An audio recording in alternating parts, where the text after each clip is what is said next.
Okay, so Okay, so you can start now. okay. So good night, everybody. Arun and I will be presenting on being in communities, which is chapter 9. So these are our objectives: the importance of community, elements of community, a common center, community practice, the development of community, and college community. So, what is a community? A community is a group of persons with the same goal or common interest.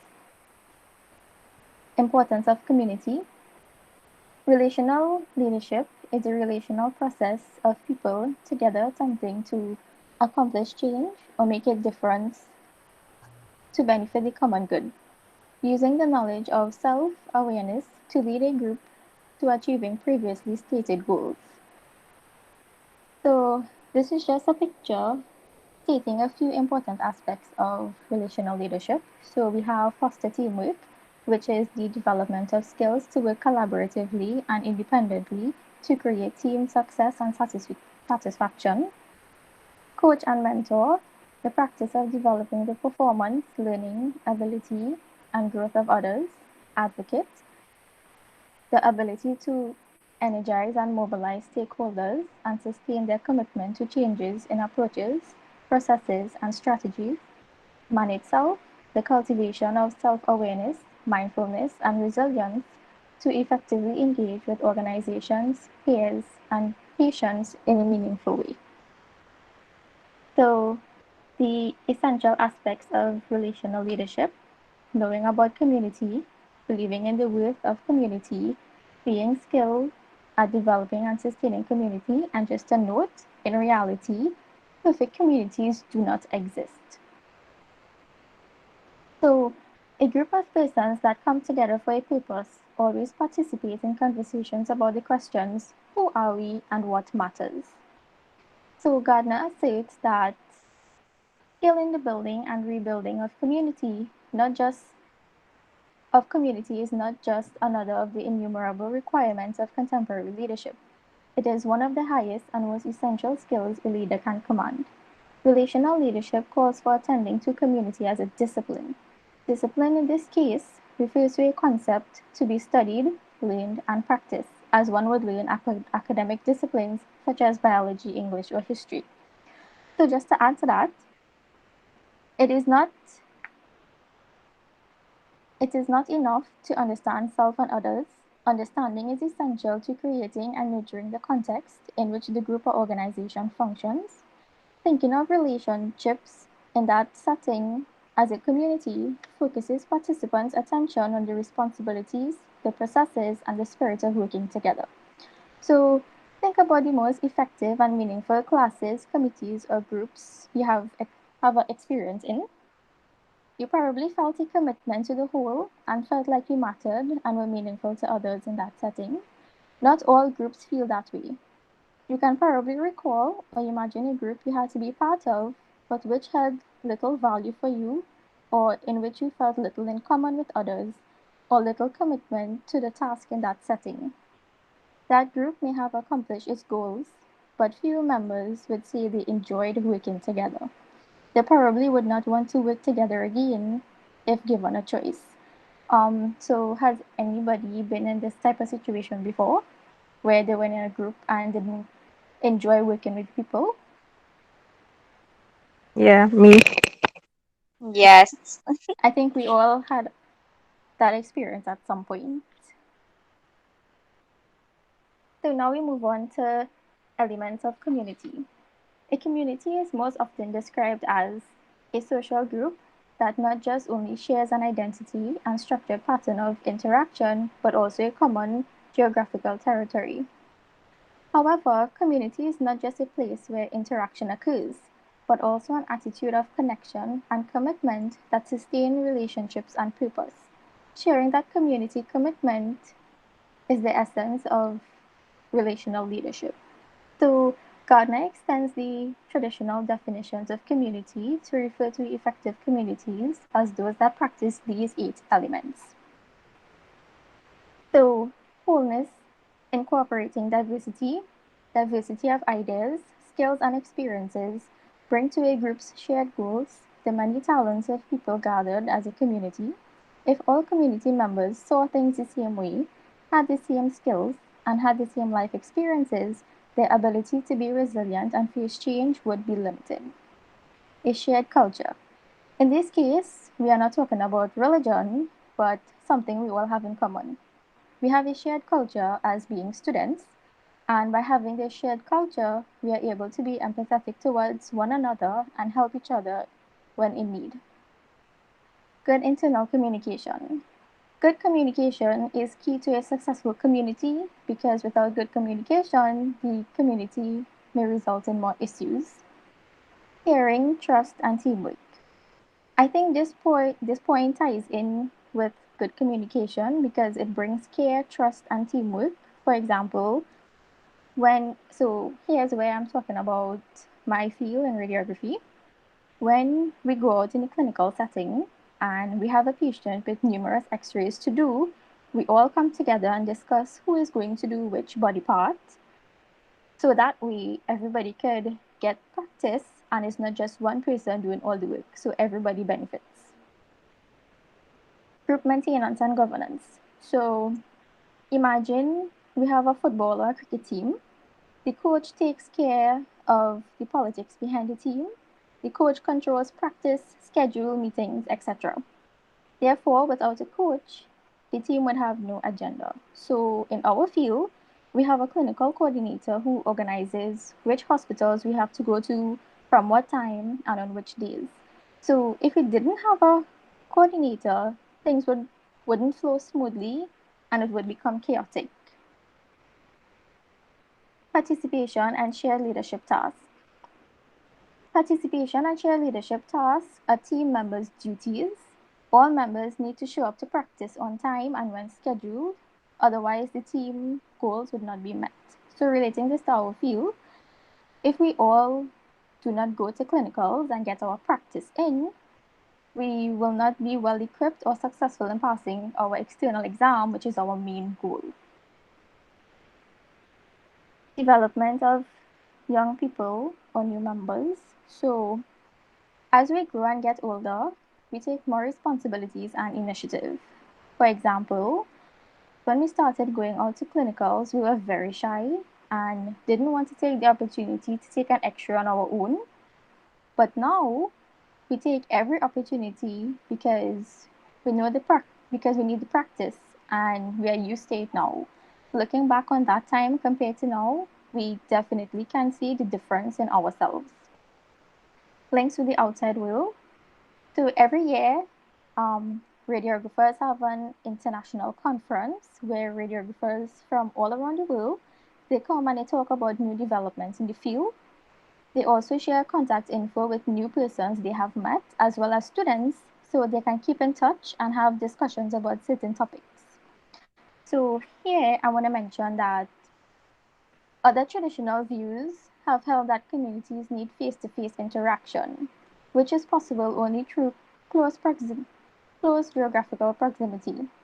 However, the term community also describes those with common identity and interaction, but without geographic proximity. For example, the medical community or spiritual community, which reflect their common perspective and not their daily interactions. Many members of these communities find ways to meet and think together. Also, electronic networks have provided a creative way for communities of common interest to interact, such as the use of internet chat rooms and online discussion groups. On the flip side, there are those that express concern that electronic communications like email and text messaging diminish communities because it is possible to become isolated from face to face interaction.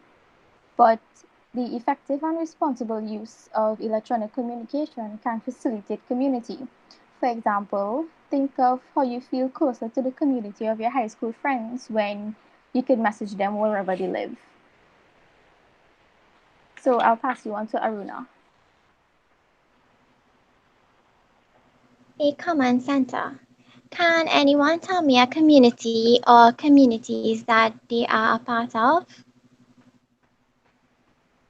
Anyone? Okay. In his classic I and Dal, Martin Buber contends that in our life together, some form of community is what makes life worth living. He describes community as a group of people who have made a choice around a common center. So, a community can be a college or university, a neighborhood, a workplace, a dance group, or even a book club. Another question: what do you all think a true community is? Can anyone tell me?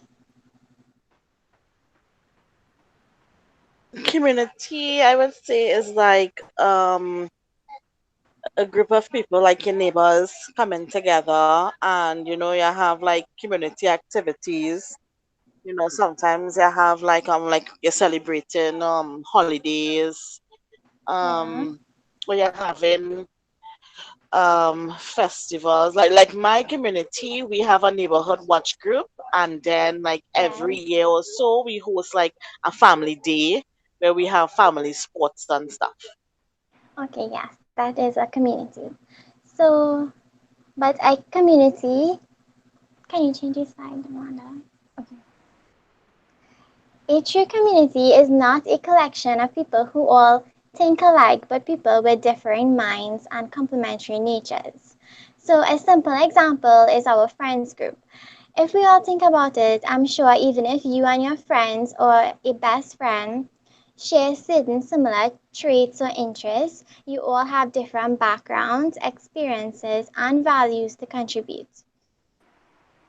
The Group National Invitational Leadership Symposium contributes the definition of a true community as binding together of diverse individuals committed to a just, common, good through shared experiences in a spirit of caring and social responsibility.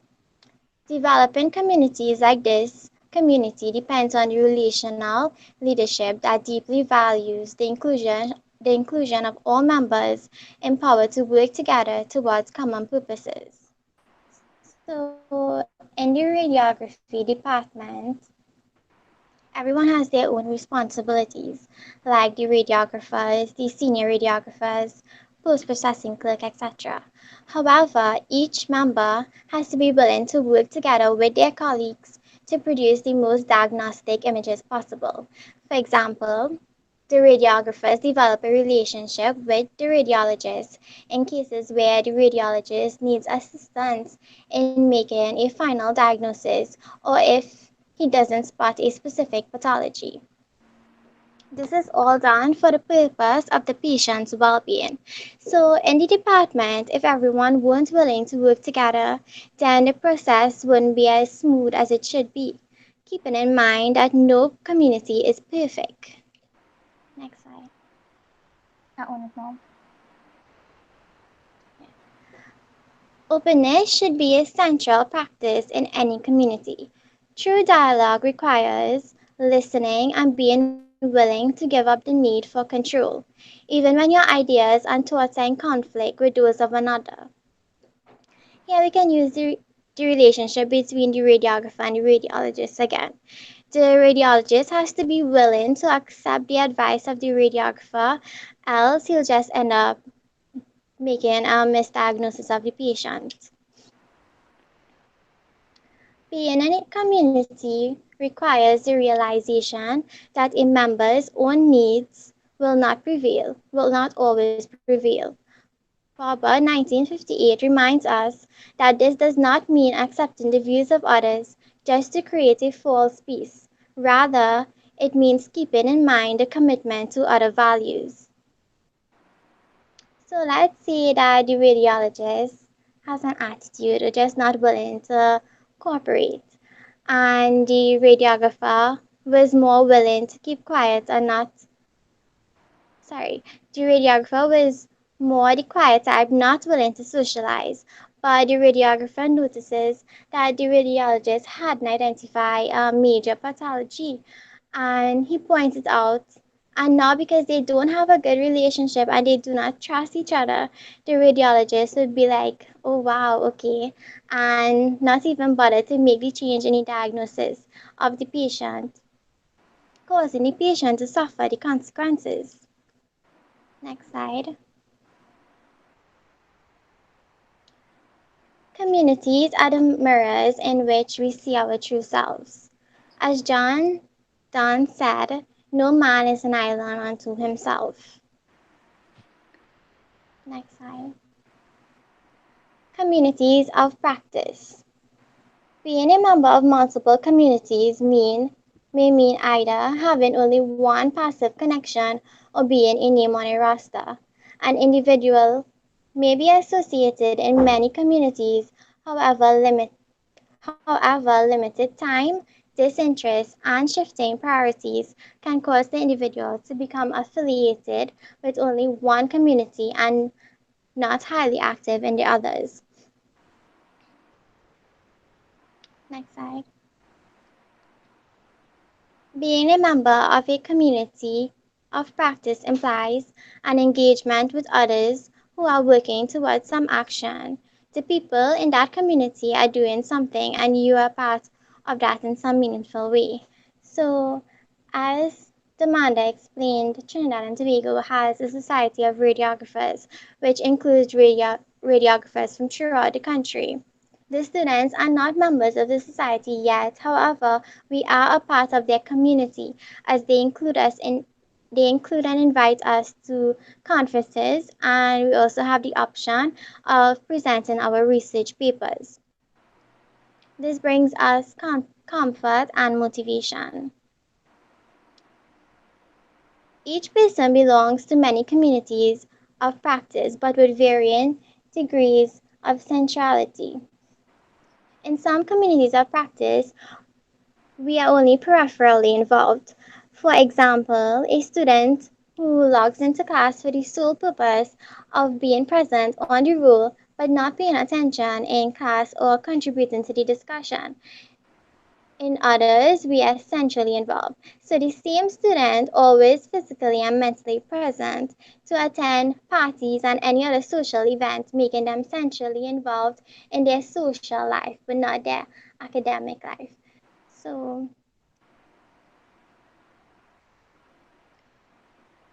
within larger environments, one can find what Harvard sociologist Herbert Gans calls urban villages. This is defined as small villages within a larger system. For example, the giant class can become an urban environment of small villages through the use of such class structures as discussion groups and team projects.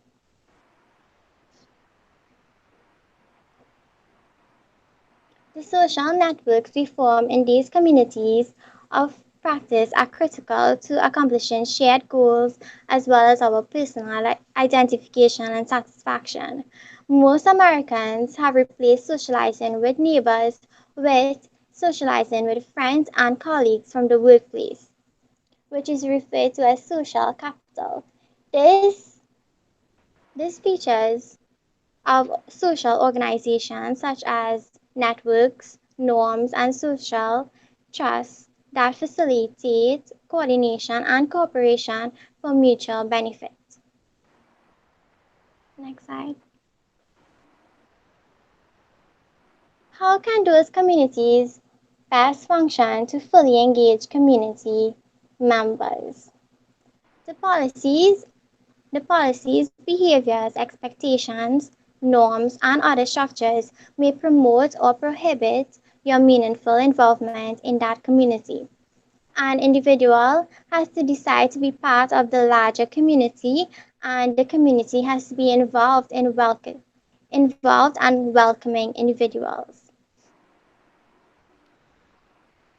Harvard sociologist Charles Wiley asserts that in any community, that is, work group, classroom, neighborhood, or volunteer organization, there are simultaneous obligations to contributive justice and distributive justice.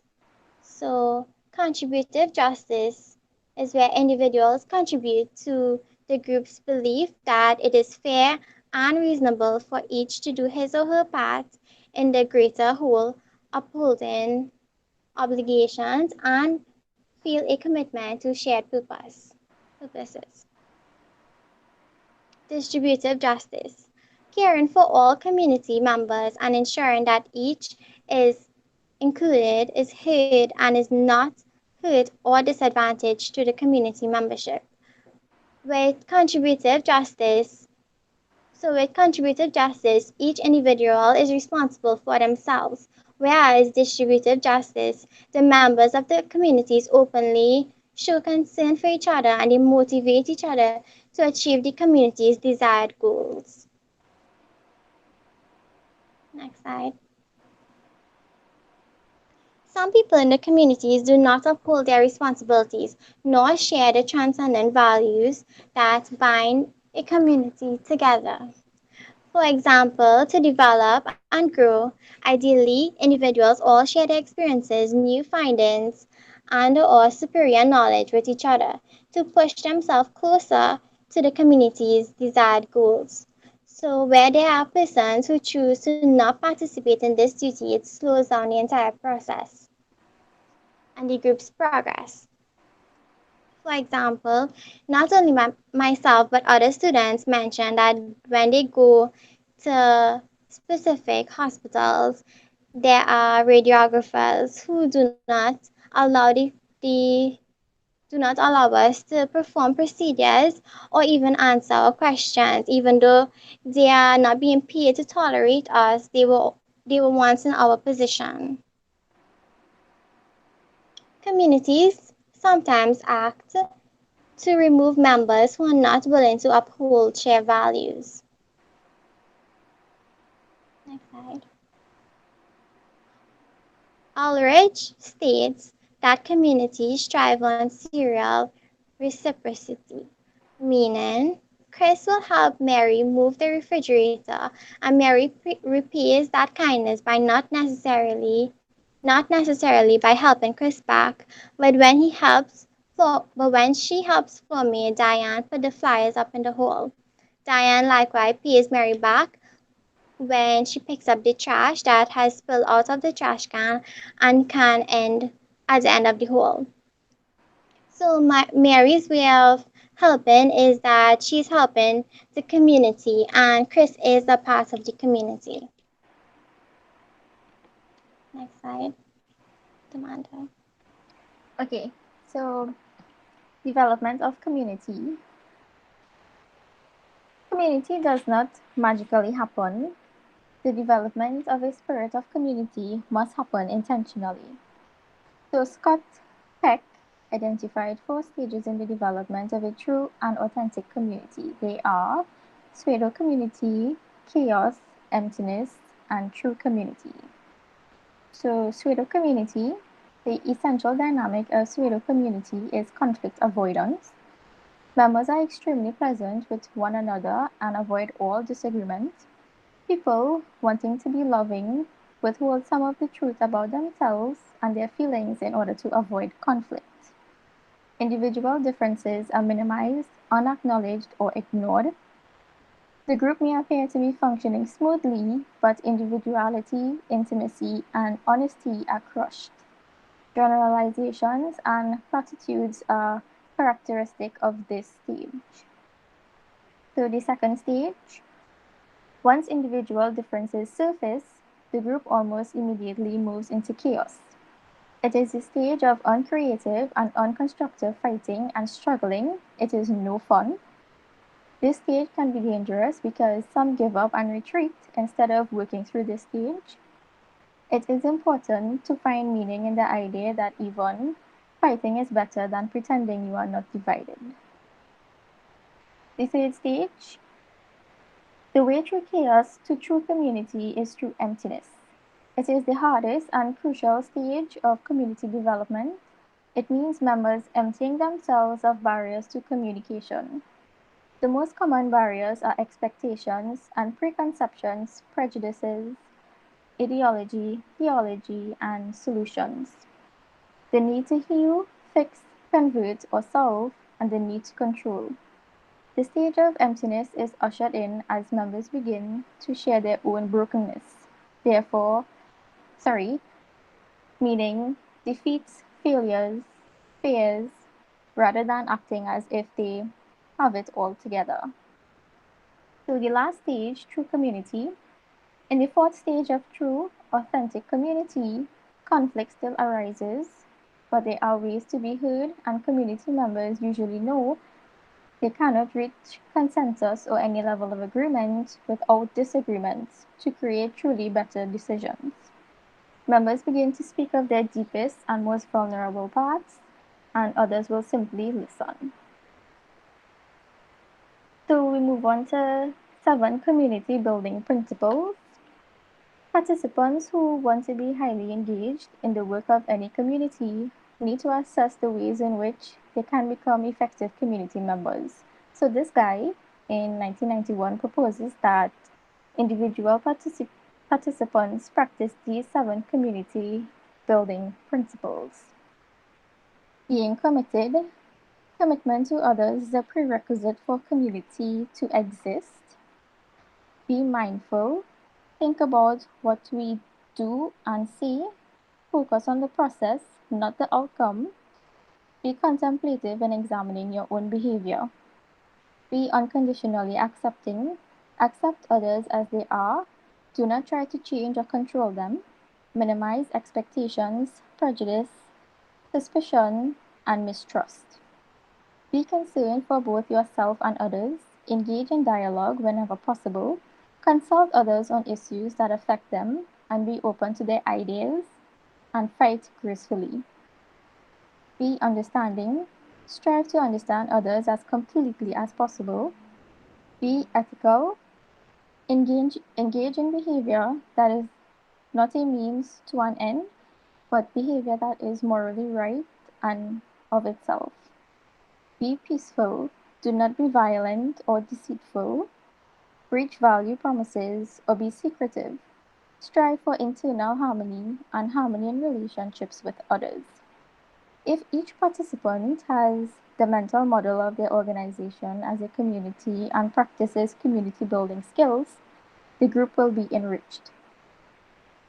Participants will listen more keenly, respect each other when there are disagreements on specific issues, seek resolution of differences, and learn more in the process. So I'll hand you over to Aruna to finish up. College communities. College usually describes their communities based on their academic successes. However, the reality is that a sense of reality is not always a shared experience. This expected outcome of these educational communities have not been uniform communities. The Carnegie Foundation for the Advancement of Teaching in 1990 conducted a research study asking all members from all levels about the change they would like to be implemented to improve the campus. Members stated that the feeling of community needed to be restored and they need to utilize new approach where differences were welcome while working to achieve a common goal or interest. This therefore encourages healthy communities. Next slide. So a college as a large community includes multiple communities such as the students, faculty, administration, staff, and alumni. And within each of these groups are smaller communities such as seniors, Asian Students Association, or the graduate students. So the smaller groups may also come together to form groups such as the smaller groups meaning like the students and the staff could come together to form groups such as the history department or the engineering college. Next slide. All of these communities are bounded together by the common goals of being in a community of people committed to learn and to advancing their own education and the education of others. Different organizations have different purposes and different focus. The individuals in them will experience healthy communities if they intentionally practice the discipline of community. Next slide. conclusion,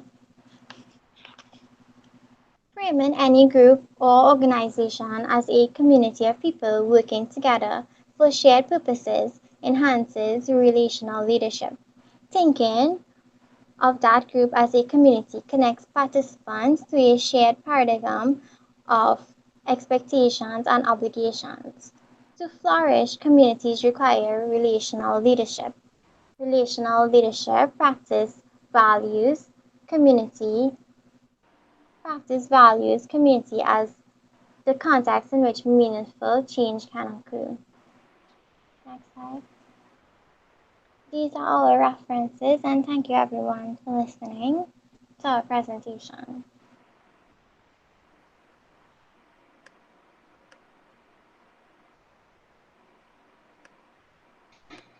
Okay, guys, does anybody have any questions they'd like to ask this group?